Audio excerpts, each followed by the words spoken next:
Carla, pode vir aqui para o painel.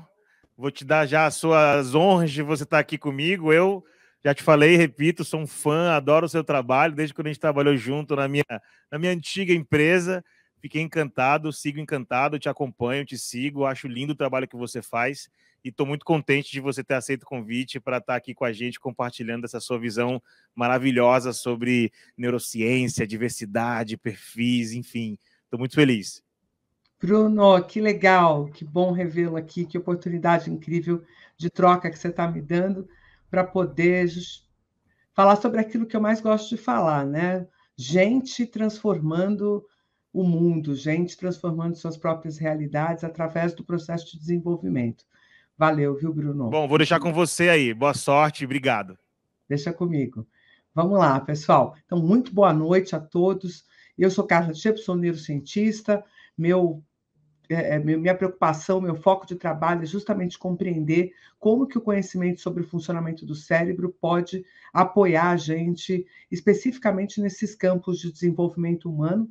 Então, eu acabo compartilhando meus conhecimentos muito com o pessoal da educação, mas não só do pessoal da educação formal, da educação básica, como também da educação corporativa.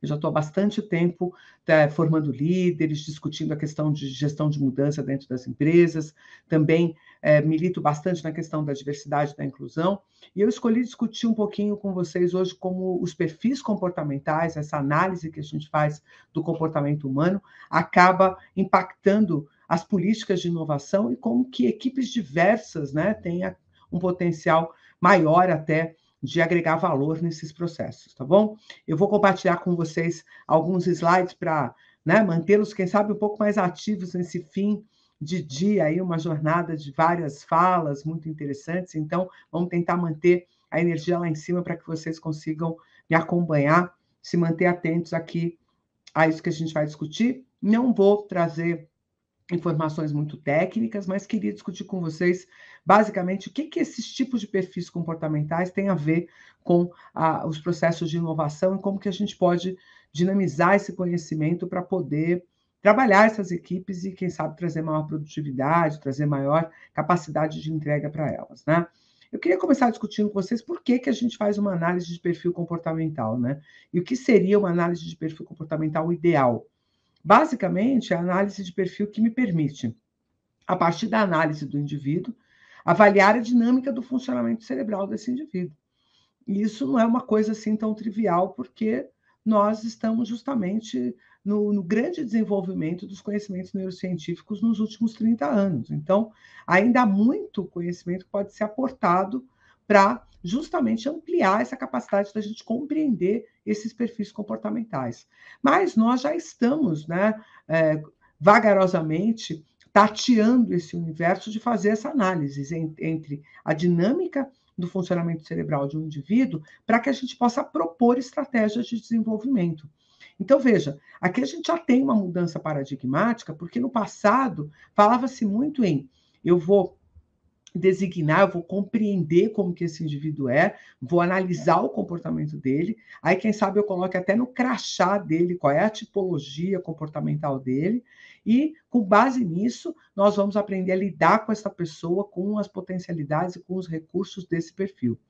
Hoje, como nós entendemos muito, de forma muito clara, a potência de mudança da dinâmica cerebral, e entendemos em qual nível essa potência pode ocorrer, né? Quais são os campos que permitem mudanças, e o que permanece mais fixo no indivíduo, a gente está começando a se arvorar, discutir justamente como é que eu avalio essa dinâmica do funcionamento cerebral e proponho estratégias de desenvolvimento, especialmente em tempos onde nós precisamos mais do que nunca de pessoas que se comportem de uma forma diferente daquelas que nós filtramos no passado como sendo perfis comportamentais interessantes para as organizações, né? Eu sei que, obviamente, esse não é o foco da nossa conversa, mas rapidamente eu queria lembrá-los, né, de quais são as principais ferramentas que se usa para essa leitura de perfil comportamental. Existem ferramentas específicas para comportamento de inovação, comportamento criativo, mas eu estou bastante interessada em compreender o ser humano assim nesse mais amplo espectro do comportamento. Então, eu acabei trazendo ferramentas um pouco mais clássicas para a gente discutir. Quando a gente pega, por exemplo, o MBTI é uma ferramenta que está muito pautada na psicologia analítica, né, do Jung. Então, o Jung não tem relação nenhuma com o MBTI, mas o MBTI foi feito à luz da teoria junguiana. E aqui a gente já tem uma coisa muito interessante que dá para a gente fazer uma conexão muito rica com o funcionamento cerebral, porque nós temos dois processos que balizam, né, como se fossem duas grandes categorias, que separam os indivíduos que estão no campo das percepções dos indivíduos que estão no campo do julgamento. E aí, no contexto da percepção, isso pode ocorrer na forma da sensação ou da intuição, ou, no caso do julgamento, no formato mais ligado a pensamento ou sentimento. E ainda assim, em todos esses espectros, nós também poderemos ter um perfil mais introvertido e um perfil mais extrovertido. E aí a gente pode se perguntar, poxa, Carla, para a inovação, qual é o perfil ideal? E é aí que está o truque, porque, na verdade, todos esses perfis nos interessam, porque cada um deles vai ter um papel distinto nesse processo de criação e de inovação, de implementação, de validação. Por quê? Aquele que cria, aquele que tem a ideação, nem sempre é a pessoa mais adequada para o processo de desenvolvimento e aplicação daquele modelo, ou do julgamento a respeito das análises, das métricas. Então, cabe, num processo de criatividade e de inovação, todos esses perfis. E a questão aqui fundamental é levar esses perfis à sua máxima performance dentro dessas categorias. Então, o que é um indivíduo que é mais percepção? É um indivíduo que está muito centrado nos seus órgãos dos sentidos. Ele dá muito valor ao que ele vê, ao que ele sente, ao que ele intui. E isso é uma conexão que nós temos com a realidade, é uma forma de estarmos conectados com o mundo que nos cerca. Né? Imagina alguém que está fazendo uma análise a respeito de oportunidades em relação ao comportamento de consumo. Se ele for trabalhar fundamentalmente com base numa perspectiva de julgamento, onde ele pensa ou aonde ele sente ou tenta sentir e explicar os seus sentimentos, né, a partir desse julgamento, ele pode estar apartado dessa visão de realidade. Então, o indivíduo que é mais percepção, ele pode às vezes nem saber por quê, mas ele sabe alguma coisa, ou alguma necessidade, ou alguma tendência, né? É aquela história de por que você aplica o seu dinheiro desse jeito? Por que nesse momento você vende ou nesse momento você compra? Você pode dizer, olha, eu uso parâmetros ou eu sinto, né? Eu intuo que alguma coisa está mudando. E isso são perspectivas que têm resultados distintos, né? Aqui nós também vamos ver isso. Às vezes a gente acha que para a inovação nós precisamos de alguém extrovertido, de alguém falante, de alguém que se posiciona. Nem sempre isso é verdade, né? Às vezes, num gerenciamento de projeto, uma pessoa mais introvertida pode também nos dar bons resultados, né? Vamos pensar agora num outro modelo, só porque esses modelos de análise de perfil, eles são como se a gente estivesse olhando as coisas por ângulos diferentes, né? Quando a gente vai lá no DISC, por exemplo, o DISC está muito, muito preocupado, né, quando ele faz análise de perfil, com dois elementos, com a busca, o que a gente pode chamar aqui de intencionalidade, e a motivação. Onde que está a motivação? Onde que está a energia para atingir aquele resultado?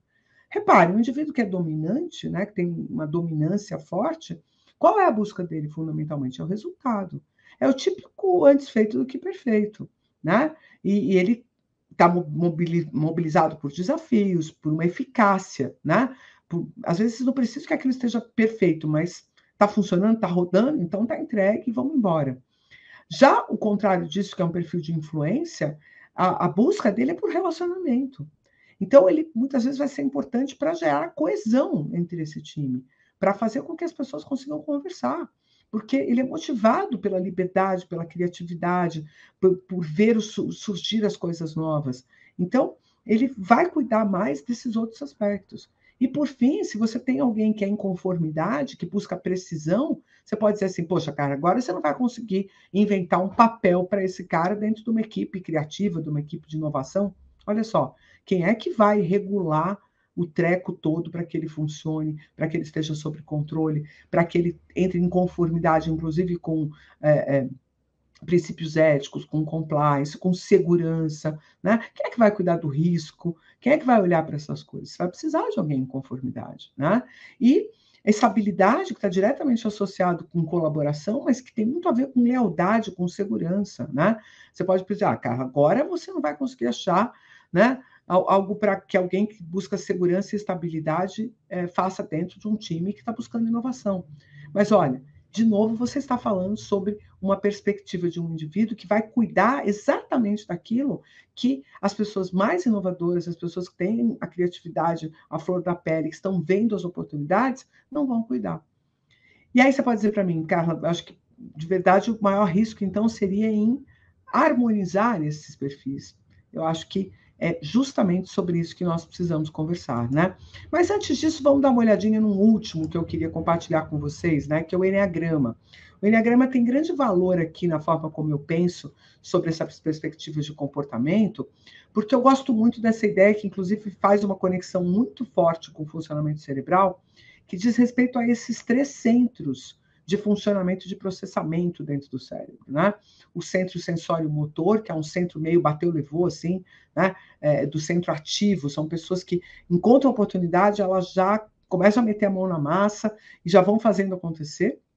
Isso é bem diferente de um perfil lógico abstrato, que é o perfil da imaginação, que é o perfil da visualização, da construção de cenários futuros possíveis. E ainda um terceiro centro, que é o sistema emocional, que é aquele que regula qual dessas coisas acaba tendo maior impacto para grupos de pessoas, o que vai ser mais aceito. Ele consegue compreender como que as pessoas vão reagir àquelas propostas, porque ele tem isso como um centro de processamento. Bom, vamos lá. O que eu estou querendo dizer para vocês? Que no final, nós temos espaço numa equipe de inovação para todos os tipos de perfis. E que esses tipos de perfis eu não estou nem considerando uma diversidade, por exemplo, de experiências, ou uma diferença de orientação sexual, ou uma diferença de etnia, né? Nós não estamos nem falando dessa diversidade, eu estou falando de diversidade cognitiva mesmo. E por que eu estou batendo nessa tecla? Porque é muito comum as pessoas acharem que existe um perfil inovador, que existe um perfil correto, perfeito, fit para aquela proposta de inovação. Quando, na verdade, a razão pela qual boa parte desses perfis não aderem a processos de inovação é porque nós não construímos ambientes propícios para que estas pessoas se engajem em inovação. Que perfil é, que ambiente é esse? Um ambiente que promova segurança psicológica. Agora há pouco falávamos sobre a questão de errar rápido, corrigir rápido, de poder aproveitar e aprender com os erros, né? A gente tem uma frase da Monja Cohen que eu gosto muito, que ela diz assim: a gente não aprende com os erros, a gente aprende corrigindo os erros. Eu concordo. Mas quando a gente estuda o funcionamento cerebral, nós vamos ver que vai ter vários sistemas, vários circuitos cerebrais que trabalham fundamentalmente com o aprendizado através do erro, por tentativa e erro. Então, para que uma pessoa possa inovar, ela precisa reconhecer um ambiente onde ela pode tentar e errar. E aí isso vai ser diferente para diferentes perfis. O que vai acabar acontecendo? Eu vou acabar vislumbrando um perfil, eu vou acabar dando corda para esse perfil, criando o ambiente correto para esse perfil, e vou negligenciar outras possibilidades de outros perfis, né? É muito comum a gente achar que existe um jeito para cada função, mas quando o assunto é inovação, cabe todos os jeitos. Eu posso até concordar que para um perfil comercial, por exemplo, você tem uma pessoa mais extrovertida, uma pessoa mais emocional, uma pessoa que seja mais percepção, ela vai acabar tendo um recurso legal, ela vai acabar tendo um bom resultado ali dentro da área comercial. Mas será que existe efetivamente um perfil específico que vai performar melhor em inovação? Ou, na verdade, o que nós precisamos é construir ambientes que sejam favoráveis a todos esses perfis. Eu acho que o desafio está mais nesse segundo ponto, né, que é como nós conseguimos desenvolver isso, né? É muito comum as pessoas dizerem que existe um lado do cérebro que é criativo e outro lado que é pragmático. Não é tão simples assim, né? Obviamente que tudo que se trata de cérebro é uma coisa que é mais para o complexo do que para o linear e para o simples. Mas dá para a gente tentar entender que Quando eu conheço alguma coisa, então imagine você olhando para essa imagem que eu estou posicionando aqui na tela, né? Essa imagem aqui é uma imagem de um cérebro. E eu, que estudo isso há mais de 2 décadas, né? Dou aula sobre cérebro desde 1995, já entreguei bem a minha idade agora, né? Eu olho para essa imagem e eu falo, poxa, aqui é o hemisfério direito, o hemisfério esquerdo, aqui é o giro tal, aqui é o sulco tal. Eu conheço isso aqui com a palma da minha mão. Então, eu vou ativar muito mais os meus circuitos que reconhecem essa imagem e vou dar muito menos margem para enxergar aqui o que eu poderia ver caso eu não tivesse tão hermeticamente fechado na minha visão. Então, no processo de inovação, eu preciso de alguém que olhe para esse cérebro, que digamos que a gente quisesse inventar uma outra anatomia cerebral, eu preciso ter gente que olha para isso aqui e fala, pô, eu conheço isso aqui com a palma da minha mão. E eu sei por que cada uma dessas coisas é dessa forma. Mas que essa pessoa seja capaz de dialogar com alguém que conhece pouco e que tenha a capacidade de dizer, pô, que coisa linda, que coisa engenhosa, que coisa maravilhosa. Isso aqui é uma coisa, né, espetaculosa. E vamos trabalhar em cima disso. Então, eu preciso que essas duas pessoas tenham espaço para conversar. Mas geralmente o que vai acontecer aqui é que esse indivíduo mais experiente, que já conhece tudo e tal, ele não cria um ambiente propício de diálogo com essa pessoa que está maravilhada e que poderia trazer novas visões. Eu tenho quase certeza que o indivíduo que fez essa imagem aqui, ó, nunca tinha estudado sobre o cérebro, porque eu, tendo tido a vida toda, né, a oportunidade de estudar sobre cérebros, quando olhei para essa imagem aqui, a única coisa que eu consegui fazer foi ficar incomodada com essa perna aqui, ó, né? Que foge completamente da anatomia, né? A primeira coisa que eu bati o olho foi, pô, essa perna aqui tá errada, né? Então, é óbvio que meu olhar é mais obtuso, menos amplo, mas é necessário esse olhar também. É necessário que alguém revele aonde é que aquele projeto tem alguma chance de não ter sucesso. Para que as pessoas que são visionárias e que estão vendo todo o cenário levem isso em consideração e já possam aproveitar esses insights. Então, em ambientes que são propícios, há espaço para todos os perfis inovarem. É que, no fundo, quando a gente está à frente de perfis que são mais fóbicos, perfis que gostam mais de segurança, mais de conformidade, a necessidade de ambiente propício aumenta muito. E aí, muita gente vai achar que não vale a pena. Mas é aí que a gente encontra a diferença justamente na hora de implementar, na hora de ser mais tenaz, na hora de ser persistente, na hora de dar conta daquilo que se tornou um problema a ser transposto com técnica e que vai entrar em ação, por exemplo, aquele engenheiro que você acha que é hermético e que não consegue ver a maravilha que você está vendo, né? O John Maynard Keynes, ele foi um economista importante no pós-guerra, né, no pós-Primeira Guerra na Inglaterra, e ele tem uma frase que eu adoro, que ele diz assim, ou dizia assim, né, que a dificuldade não está em você desenvolver novas ideias, está você escapar das suas velhas ideias. E esse escape das velhas ideias, a depender do sistema, da circunstância, pode ser difícil para todo mundo, né? Vamos pensar, por exemplo, se eu pedir para a gente fazer uma bicicleta, né, com o mínimo de ingredientes possíveis, né? Eu quero fazer uma bicicleta enxuta porque eu vou fazer uma doação no fim do ano de 1.000 bicicletas. Eu preciso reduzir custo para poder dar conta dessas 1.000 bicicletas. É possível que uma equipe de inovação nunca abra mão, por exemplo, da roda, né? Assim, ó, tudo bem, cara, a gente pode não colocar um freio na roda dianteira, colocar só atrás, a gente pode colocar um sistema, um quadro que seja, né, o próprio corpo da pessoa funcione como quadro, a gente pode inventar um monte de coisas, né? Mas possivelmente nós vamos ficar herméticos na ideia de que a gente precisa de uma roda. E aí esse cara que foi demandado para pensar numa propaganda que conciliasse mobilidade com tênis, né? Ele abriu mão da roda, ele não abriu mão do raio, mas abriu mão da roda, né? E aí, interessante a gente pensar, né, que o pneu aqui está fora, a roda até existe, mas o pneu, né, não existe de jeito nenhum. Então, quando a gente pensa na dinâmica do funcionamento cerebral, todos nós, qualquer um de nós, qualquer que seja o nosso perfil, nós temos uma rede de funcionamento que é uma rede executiva e uma outra rede imaginativa. E a inovação, ela requer essas duas redes. Alguns de nós vão ficar mais tempo em uma do que em outra. Mas pense que se você acaba tendo uma potência muito grande em ver cenários novos, mas tem dificuldade de conciliar a execução deles, a quem você vai recorrer? Que tipo de pessoa que você vai ter na equipe que vai fazer esse processo? Né? Então, o perfil inovativo, basicamente, é aquele que consegue ter, em algum grau de correlação, esses 4 fatores.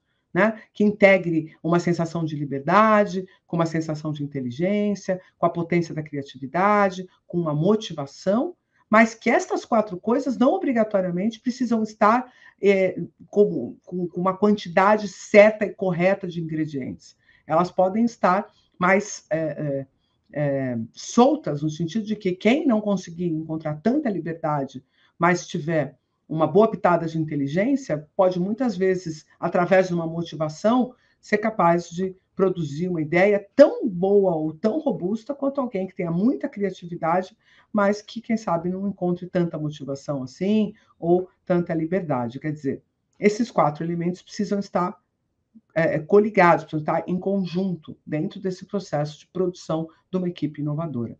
E aí eu sugiro, de verdade, que ao montar equipes, você abra mão dos seus vieses inconscientes, que você não fique achando, a partir do viés, né, da percepção, o viés de similaridade, que só as pessoas que agem ou pensam ou que têm perfis semelhantes ao seu podem compor boas equipes de inovação, já que você acha que você tem um perfil inovador. Né? Então, você que é um gestor, você que vai selecionar pessoas, não feche os perfis. Muito pelo contrário, amplie e pense de que forma você cria um ambiente para que aquele perfil se engaje na inovação. Porque a inovação não é uma prerrogativa de um tipo de ser humano.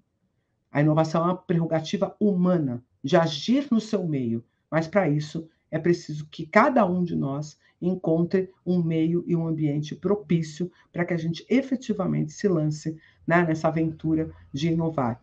Vivemos um tempo onde a perspectiva básica do desenvolvimento de equipes, times, depende muito da complementaridade.